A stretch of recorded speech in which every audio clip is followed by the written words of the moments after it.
Have you ever been in a relationship and feel like the ground is not very stable, that somehow you never talked really about what you want and what are the agreements, the boundaries in the relationships? So there is a system that I use, that design, I call that BARI. Boundaries, agreements, requests, and intentions. And what are the intentions? What are the agreements? When you enter into a relationship, you have to figure out what is the level of commitment that you want to have with that person. The traditional level of commitment is this. Most of the times in the Western world, it's going to be like, we are sexually exclusive and we're not going to share sensuality with other people. And the commitment is there. We want to spend this amount of time together. We are going to live together, have kids together. We're going to design a relationship and eventually keep growing as a family, right? This is a traditional way of engaging into relationships. Nowadays, this is kind of breaking down a little bit, but basically that's the old traditional model, and it's very good and it works really well for lots of people on this planet. But now, when you are entering into something that is a little bit more casual dating and you're starting to connect with somebody and then eventually you enter into a relationship, it's really a good idea to check before you engage with that person, what are the intentions, what are the boundaries, what are the desires, how much time you spend together, do you want to spend together? For instance, I might meet a woman and I want to live together and be in a very symbiotic relationship together, right? Whenever I go somewhere, she's always invited. We do things together and we spend most of our time and energy together, even in social situations. Or we might be like, we live together, we sleep together, we have this container of beautiful relationship, symbiotic relationship, but then we have lots of activities beyond the relationship. We're still sexually exclusive and we're not going to share, for instance, sensuality with other people. And then you have another model that might be, for instance, yes, we can do all that, we are symbiotic, but then there is sensuality that can be potentially shared with other people. So this is called being polysensual. It doesn't mean polysexual. We are not going to sleep with other people. We are not going to have sex with other people. There is not going to be genital touch or kissing or anything that becomes physically sexual, but there can be some attraction and sensuality that is in a connection with that person. And so you have to define exactly what is the general boundary. I call that macro boundaries, right? Macro boundaries is the big lines that you want to have when you engage into a relationship with somebody. You want to know what's okay and what is not, but the general lines, the big lines. Why? Because if you start moving into what we can call micro boundaries, it means that it was okay in that situation, but now it's not okay, right? For instance, the general thing, if you are a social dancer, right? You love dancing salsa. Is it okay to dance with other people or not? That's it. Oh, it's okay to dance with other people, but not with that person because that person triggers me. No. So those are micro boundaries, and the micro boundaries make your relationship really exhausting and difficult to navigate because rules are changing all the time and you don't want that. So what I encourage you to do is, for instance, when you establish these boundaries, agreements, requests, and intentions, you anchor that into the field, then you keep that anchored. That's the structure. You don't start changing the agreement somewhere halfway because in that specific situation you feel that it triggers you or makes you uncomfortable. So when you establish these agreements and this relationship design, right? This is the design of the relationship. It's something that you do in a very intentional way. You design it intentionally. You say, we are now the architects of this relationship. What would be the best way for this to work? And of course, you need to be honest, you need to be clear, you need to be intentional, you need to be transparent as well, and establish that with that person. And what I encourage you to do after that, once you establish those boundaries and those agreements, and it's really the foundation, the core foundation of your relationship when it comes to the structure of the relationship, then you don't touch it. Then you don't go around digging into the foundations to unveil something that is a little bit unadapted or inappropriate for you. So what you want to do is you establish those foundations and then you don't touch them for a week or for a month. I would say that ideally for a month. For a month, the structure is there and then you don't touch it. And after 1 month, you do an assessment. then you come in there and you go like, listen, I have the feeling that right now the way we design our relationship is way maybe too constricting. I feel limited. I feel like I cannot breathe. Every time I go out, you get jealous and. So there is something there that is not working. How can we design the relationship a little bit differently? Or it might be, we have been spending so much time together that I'm no longer seeing my friends. I'm no longer connecting with them. And on top of that, when we sleep together, I have the thing that I don't sleep really well, so I'm happy to live together, but it's better if we have 2 separate rooms, right? So what you want is to reassess the general structure of the relationship. And you might say, well, talking about structure and boundaries and agreements, all that, isn't that a little bit boring and it should all just work with passion and so on? Well, what I can tell you is this, it is that most of the times when you have anxiety coming to the surface in your relationship, it comes to the surface because there is lack of clarity. You don't know what your partner likes, you don't know what they want, they are changing their minds all the time between different directions or another, so there is this kind of emotional instability that creates a lack of safety. What you want is to create the safety. So imagine that you live in a house where one of the walls is about to collapse anytime. It's not very good, or the roof is not solid, the wind comes and blows it away, right? So you want to have, when you're bonding with somebody, to have at least a set of agreements or desires or intentions that are relatively strong and solid, that are not going to be changing every day. Why? Because emotions and feelings are going to be changing.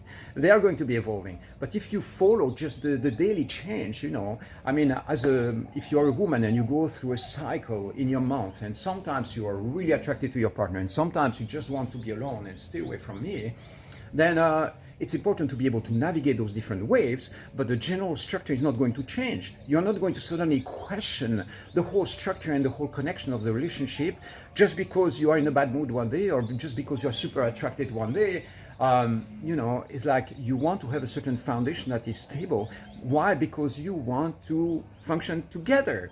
Right? You have 2 people, not just one person. So it's not just like, I wake up one morning and I am attracted to this woman, let's go quickly connect with that person, or I'm stepping out of the relationship just for a couple of weeks and I just need space, No, because this is too unpredictable. And everything that is unpredictable in the relationship is going to create at least some degree of stress. So we want the spontaneity, right? We want the fire, the passion, we want to navigate with all the flow of emotions that are happening there. We are not restricting and locking the relationship in a box, but at the same time having a very clear basic relationship design, a very clear basic set of agreements and boundaries and expectations, and all of that really allows you to drop in.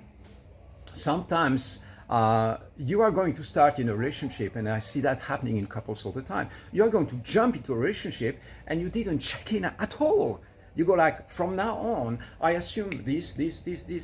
All those are unspoken agreements. And here is the thing, it is that maybe your partner didn't agree to that. In their head, they have a different vision or a different perspective on what the relationship should be, or they have different desires, right? And so you assume something because there was no conversation about it. And so it is sometimes a little bit challenging to have a conversation about something that is subtle and delicate and sensitive, right? It's like talking about these things is very vulnerable.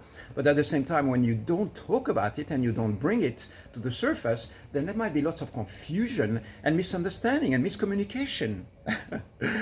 Your partner is not a mind reader. They are going to get certain things right, discover how to navigate your desires and how to connect with you and how to satisfy your needs and play with all that.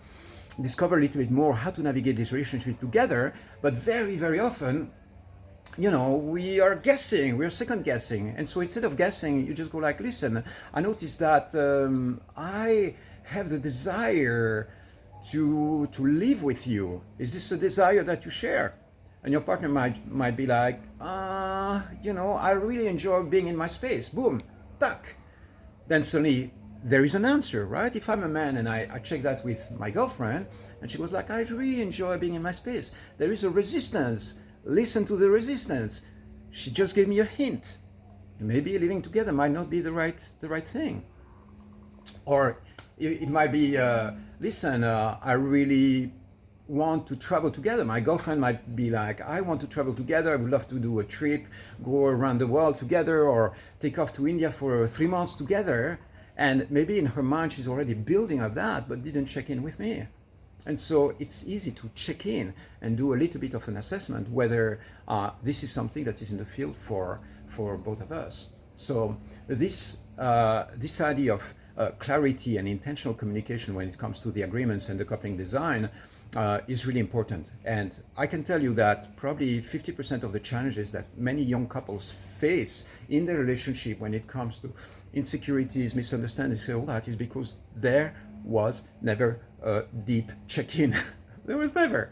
It was not like we assume that this is the way we're going to do things, but maybe it's not a match for either one or the other person. So it's very important to just drop in, check in. Hey, how do you feel about money? How do you feel about substances? How do you feel about going in social situations together? How do you feel about sensuality? I noticed that the other day you hugged that woman really long and it made me feel uncomfortable. What's up with that? How do you navigate life? You know, what about when the evening comes? I have the feeling that you're withdrawing. I have the feeling that you decide, for instance, to work in the weekends. And I don't like working the weekends. I would love to go on adventures, right? So you have to check all that. Where is the compatibility and where are the places where some adjustment is needed? And I can guarantee to you then, if you come to transparency and you start sharing openly what the places where you're actually matching and you are really open to hear your partner's desires. This is not about, yeah, I don't care about how you feel about that. We're going to do it my way. Right? No, it's like the result of co-creating together is going to, most of the times, way more profound, more interesting than if you're designing it by yourself and you just want your partner to join in. No, let's co-create this, right? This is really important. Co-create your relationship, co-create the design. Ask questions, even if those questions are sometimes challenging or difficult, or they bring maybe vulnerability or traumas or feelings to the surface. So we create this very safe container where we can have these conversations. And this is not about talking about it all the time. Again, the foundation blocks and the coupling design that you want to design, this is something that sometimes is done in 1 hour. 1 hour conversation that is going to solve lots of processing in the future. So once the foundation is clear, it's a little bit like if you are working for a company, right? You take the metaphor or the analogy of working in a business, for instance. What do you do when you want to work for a company? You are going to sign a contract. You say, well, this is what I agree. This is what you agree. Every month you pay me that amount of money. In exchange, I'm going to be there. So there's some form of contract, right? If there was just an unspoken contract, I assume because I work more that I want to get paid more. No, that's not the way it works, right? So in the business world, it's very well understood that the clear structure and the clear agreement and the clear contract is going to be a safety net. It makes you feel safe. The fact that you know that your boss or whoever you work with is going to be paying you a certain amount of money at the end of the month. And the same, if you are the owner of a company and then you have an employee or somebody who works in your team, they commit to do a certain job, right? So let's go back to the romantic situation. It is similar kind of agreements, and unspoken agreements. They can work a little bit because you read in between the lines, you hear what they are not saying. You kind of navigate it like that. But sometimes the unspoken agreements can be very, very confusing. So voicing them, bringing them to the surface, asking direct questions, sometimes questions that might be challenging, is really the way to go, I believe. Okay, you hear that?